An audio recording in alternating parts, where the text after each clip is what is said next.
Wanted to give you another update here on a couple things for the delivery car build. I'm putting the seat bottom together. I did have one previously made up, but I was not happy with the overall construction of it, primarily because of these supports that'll go on the bottom section of it. On the plans, they call out for 5/16 of an inch thick, which is also the same as these slats. But I felt that was just a little too flimsy, so I went ahead and did 3/4 of an inch for my seat bottom supports here. And basically these will run along the bottom. I have yet to make up one last slat, but I'll get that to finish up my final width, which the width of, the length of this seat bottom is 38 3/8 of an inch, and it's 11 1/4 of an inch wide. So as soon as I get all these nailed into place, then I'll make up my last and final piece there to fit for that final length there. And then there will also be a hole in the center, and it's just basically a finger hole so you can lift up the seat bottom support there. So we'll catch up with you later.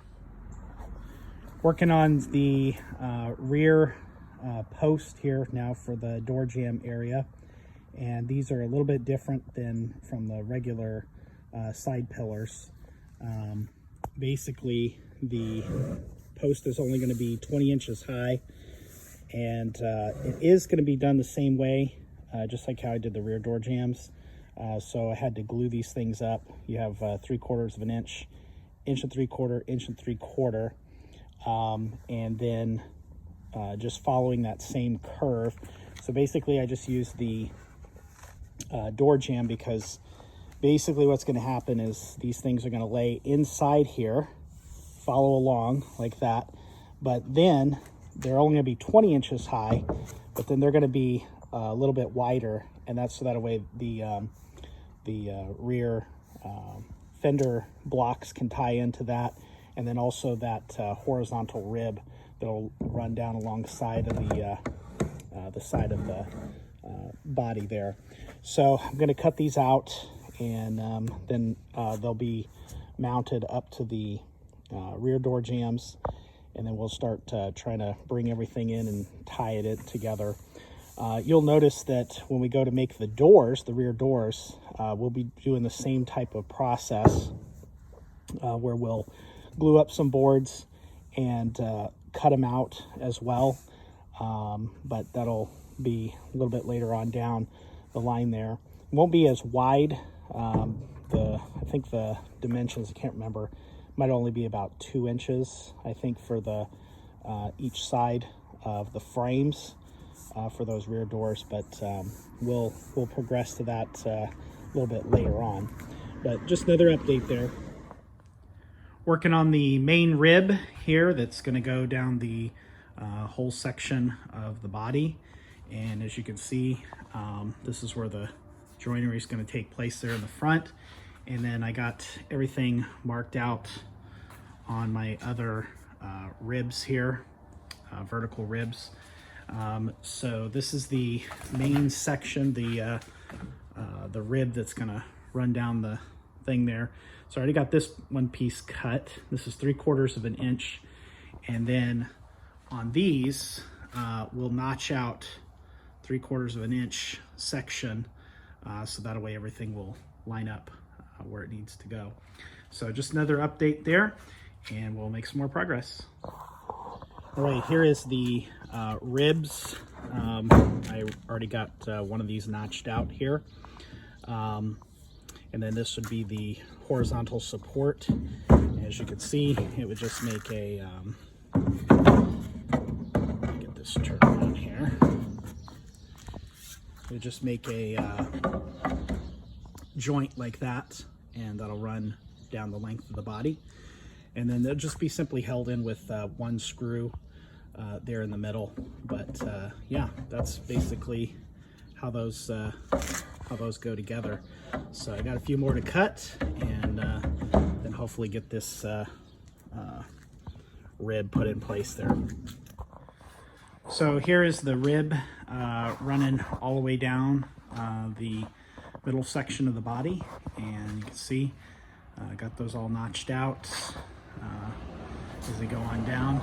I still have to finish up this rear door jamb section, but I wanted to at least get these on here so that way I have my correct height for that last one. As you can see, I'm about ready to get those done, making some relief cuts in those.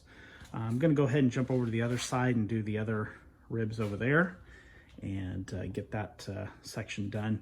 Just got to do a little fine tuning as we get this finished up. And then after I get that, of course, there'll be screws that'll go down in each section of that to hold that in place. But then also, I'm also thinking when I go to do the C-cab section, just working ahead here, I may end up have to think about what I'm going to do to attach that C section there. So I'm going to give that a little bit of thought. All right. Okay, got the last of these notches cut out for both sides for the horizontal rib. So everything's looking good. What we'll end up coming back to do is they'll just take one screw there through that rib into the notch there. But again, as you can see how everything is joined together there so far, and got this other side here done as well. One thing we may do is, well, I know we're going to do it, but coming back, I'll just finish sand, get those notches exactly where they need to be. That way this is completely smooth and flush there. And then this will get terminated when we go to finish up our rear door jamb section. That's the pillars there. I got to finish cutting those out on the bandsaw and then mount them together with the rear door jamb. And again, that'll just tie in to finish that section there as well. And then also, if you can remember, so the purpose of this horizontal rib is one, gives structure to the body there, but also when that metal skin that we'll put on, since this is a curved section, that first section will come up and about halfway, and that'll be that section there, and then the rest of it is just straight up. So you'll have two panels basically that make up the sides of the body there for the metal, and then there'll just be a simple piece of molding that goes right down the middle there, and that will cover up that seam there as well. And after we get our door jamb section on, what will end up happening is we'll get our top bow pieces, and that will then start to pull these pillars in. There's actually quite a bit of flex to them right now, but once we get those pillar sections, the top bow pieces in, it'll start to pull everything together and start to really give the delivery car the shape that it needs to have there as well. I did have to take my seat frame apart. If you can notice, the brackets are missing there, primarily so I could get those ribs out and notch them. And then here is the finished section here for the seat bottom that I remade, and of course it has the thicker sections there on the bottom. There's the finger hole, so that way you can pull that up there. Originally, later on, Ford, what they did is they put a larger hole where the gas cap was. That way you just stick your nozzle in there and fill up your tank. And then later on, I think it was 13 possibly, they put hinges on the on that piece. That way it would hinge, but of course mine does not have those just because they didn't have them during that time. So that's the seat bottom section there that we'll go in and once I get that in, then I'll probably start getting the seat back made up. And like I said, I might remake those just to give it a little bit more comfort, kind of like more of a little incline there, reclining back a little bit for that. But I'll have to test everything out and make sure everything looks good there. So just another update there. We're continuing working on here.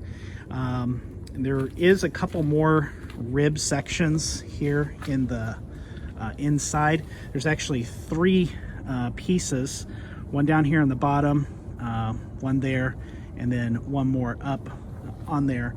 And they're just 1/2 inch maple, and they do have some decorative molding pieces on them that I'll make myself. But that was mainly so the cargo that was in here, when it was rolling around, it wouldn't be denting up the sides if it did get loose. So we'll get those done as well as soon as we get our door jamb pieces done. So anyways, there's another update there, and hope you all have a great rest of the week. Take care.